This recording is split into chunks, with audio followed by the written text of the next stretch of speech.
எதிர்மறையான எண்ணங்கள் நமக்கு வராது அப்படின்னு யாருமே சொல்ல முடியாது.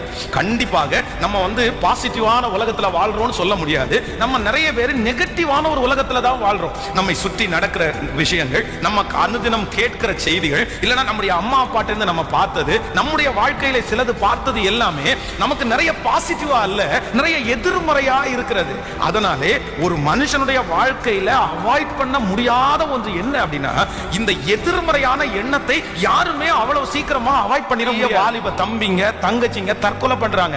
இவங்க தற்கொலை பண்ற அத்தனை பேரும் அவங்களுடைய லெட்டர்ல, கடிதத்துல, இல்லைன்னா வாய்ஸ்ல அவங்க எழுதி வைத்திருக்கிற வார்த்தை என்ன அப்படின்னா, நீங்க போய் பாருங்க, நெகட்டிவ் தாட்ஸ், எதிர்மறையான எண்ணங்கள். எனக்கு வாழ பிடிக்கல, எனக்கு இந்த உலகத்துல எல்லாரும் என்ன ரிஜெக்ட் பண்ற மாதிரி நான் ஃபீல் பண்றேன், எனக்கு நீ யாருமே இல்ல, என்னால ஜெயிக்கவே முடியல, நான் தோற்று போன ஒரு ஆளு, எனக்கே என்ன பிடிக்கல, நான் ரொம்ப அசிங்கமா இருக்கிறேன், எங்க அப்பா சரியில்லை, எங்க அம்மா சரியில்லை, நான் ஏன் வாழணும்.